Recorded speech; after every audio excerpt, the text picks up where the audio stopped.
샬롬 할렐루야. 3차 영혼육 7번째입니다. 원래 하나님께서 창조하신 첫사람 아담은 영에 속한 영혼육을 갖고 있었죠.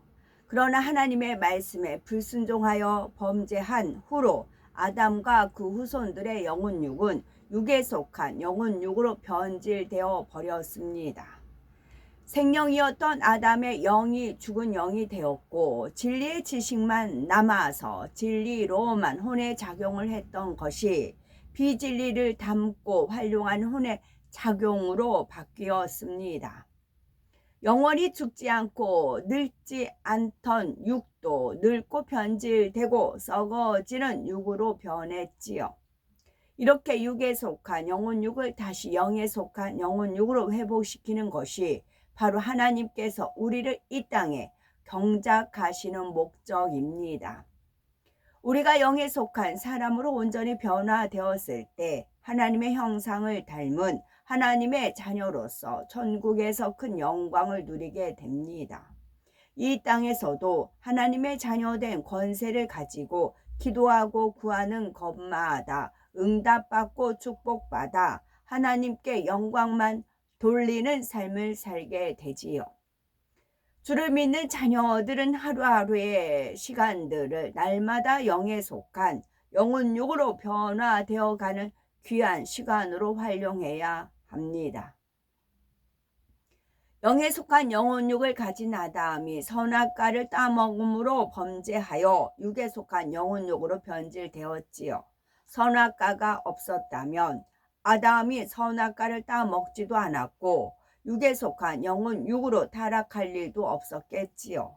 그런데 굳이 하나님께서는 선악과를 두심으로 사람이 육을 체험한 후에 다시 영에 속한 영혼육으로 회복되게 허락하신 것입니다. 육을 알지 못하는 영은 완전한 영이라 할 수가 없기 때문이지요. 바로 상대성을 알게 하시려는 것입니다. 불행을 체험하지 못한 사람은 진정한 행복을 느낄 수 없고 고통을 겪어보지 못한 사람은 참 평안의 기쁨을 누릴 수가 없습니다. 배고파 본 사람만이 풍성한 음식에 감사할 줄 알고 병들어 아파 본 사람은 건강의 소중함을 알지요. 선악과를 따먹기 전 아담은 고통도 슬픔도 불행도 체험해 본 일이 없었습니다. 에덴에서 모든 좋은 것을 누리면서도 자신이 정녕 행복하다고 느낄 수 없었지요. 그러니 영에 속한 영혼육을 가졌다고는 해도 하나님의 참 자녀가 될 수 없었던 것입니다. 곧 육을 알고 육의 것을 체험해 본 상태라야 영으로서의 진정한 가치를 지닐 수 있다는 말입니다. 그래서 하나님께서는 경작의 섭리 속에 선악과를 두셨고 선악과를 따먹으면 어떤 고통을 겪게 될지 아담에게 다 알려주셨지요. 선악과를 따먹지 말라고 금하기는 하셨지만 그 결과에 대해서 충분히 알려주시고 자유의지 가운데 아담이 선택할 수 있게 하신 것입니다. 아담이 진정한 의미의 영의 사람이었다면 불순종의 결과로 다가올 모든 불행이 얼마나 고통스러운 것인지 알았을 것이고 하나님께 순종하는 것이 얼마나 행복인지를 깨닫고 감사했겠지요. 육이 얼마나 추하고 악한 것인지 영에 속한 것이 얼마나 좋은 것인지를 알았을 것입니다. 그러니 아무리 선악과가 탐스럽게 열려 있어도 영원히 따먹지 않았겠지요. 그러나 육을 겪어보지 않은 아담은 자유의지 가운데 스스로 육을 받아들여 변질될 수 있는 가능성이 있었고 그러므로 이러한 상태에서는 온전한 영적인 존재를 할 수가 없었던 것입니다. 하나님께서는 육을 체험해 본 상태로서의 진정한 영의 사람을 원하십니다. 하나님의 사랑의 중심에서 우러난 감사를 드리며 영원히 변질되지 않고 사랑을 나눌 수 있는 참된 자녀를 원하셨지요. 그러기 때문에 선악과를 두셨고 오늘날과 같은 인간 경작을 허락하신 것입니다. 그런데 역으로 영을 알지 못하는 육은 더더욱 아무런 가치가 없다는 사실도 반드시 기억해야 합니다.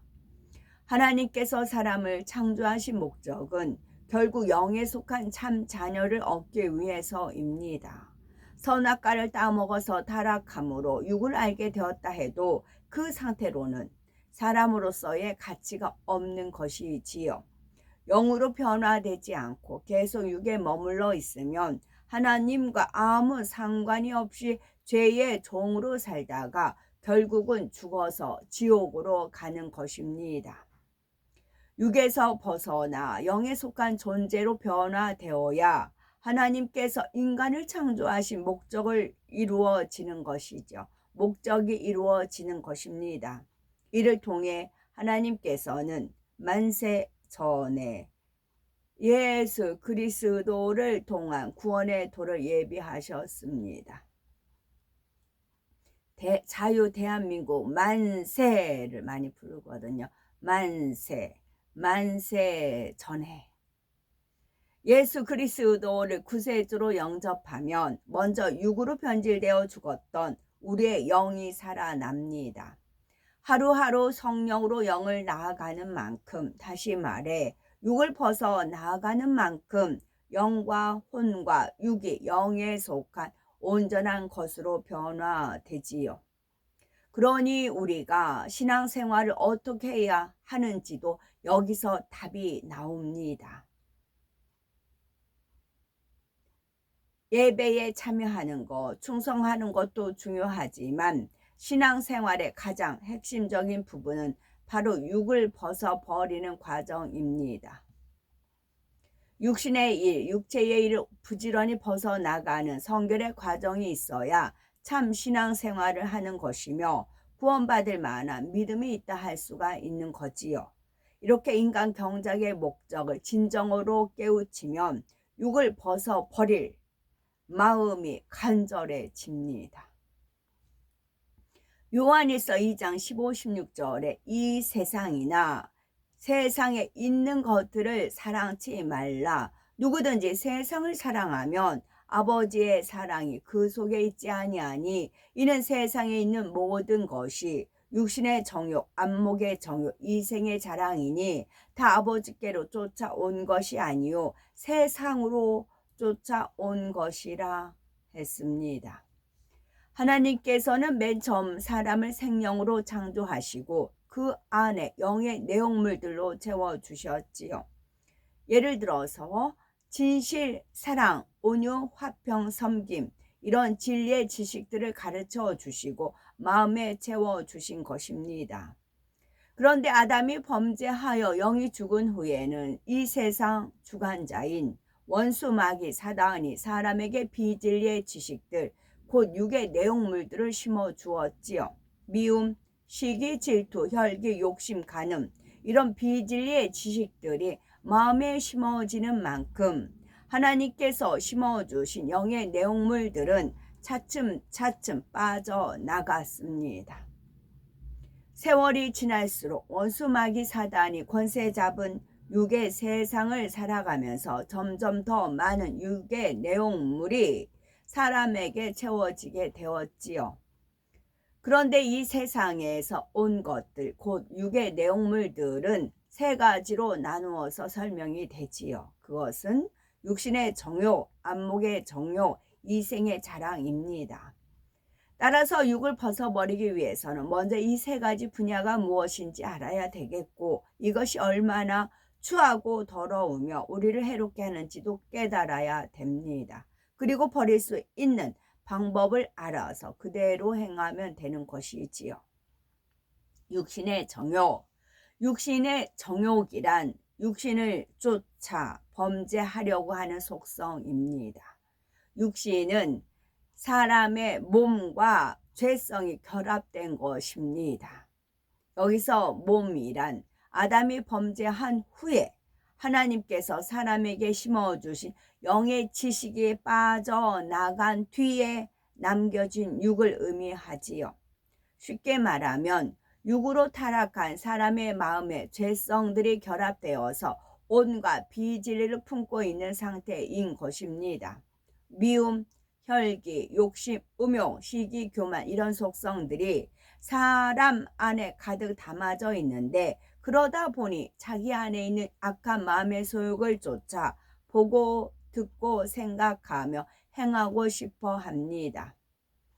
예를 들어서 자기 안에 판단, 정죄의 속성이 있으면 남의 소문을 듣는 것을 좋아하게 됩니다. 그것을 듣고 옮기며 수근수근 하는 것이 재미있게 느껴지지요.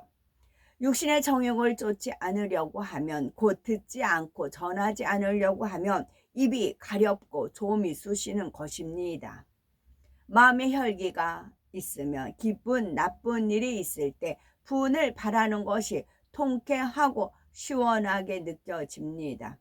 분나는 것을 참고 육신의 속성을 쫓지 않으려 하면 마음이 부글부글 끓고 너무나 고통스러운 것이지요.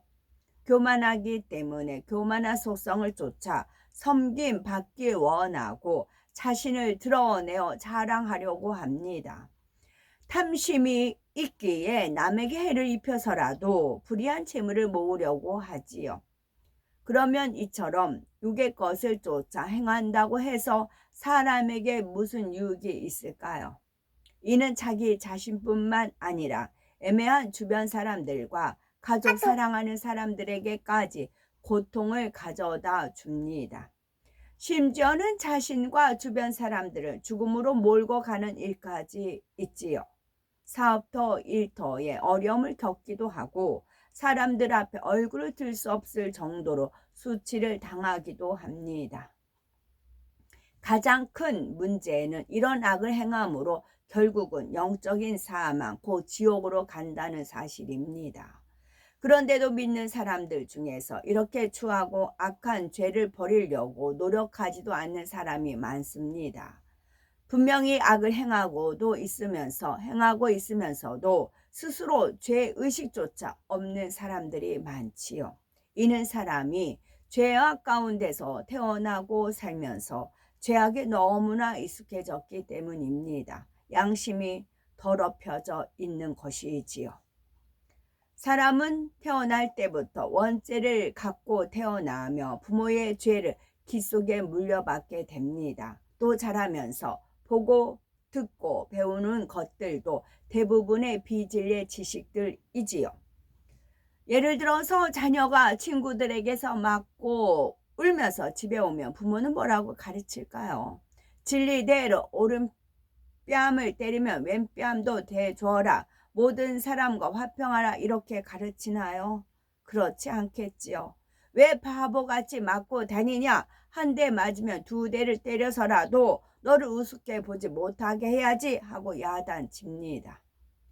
그러면 아이들에게 맞고만 있으면 잘못하는 것이고 때려야 옳은 것이구나 라고 입력이 되겠지요. 이렇게 어릴 때부터 잘못된 비진리의 지식을 마치 옳은 지식처럼 입력시켜 오는 것입니다. 어두운 곳에서는 더러운 것이 보이지 않는 것처럼 세상에서 죄로 물든 마음으로는 죄를 분별하기가 어렵습니다. 그러나 하나님의 말씀을 배우면 마치 밝은 빛으로 더러운 것을 비추는 것처럼 죄악이 분별되고 죄를 버릴 수 있게 됩니다.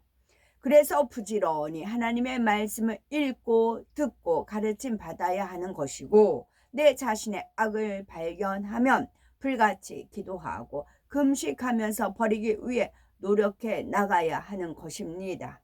마음에 영의 것을 채워 나가면 육이 하나하나 빠져나가게 됩니다.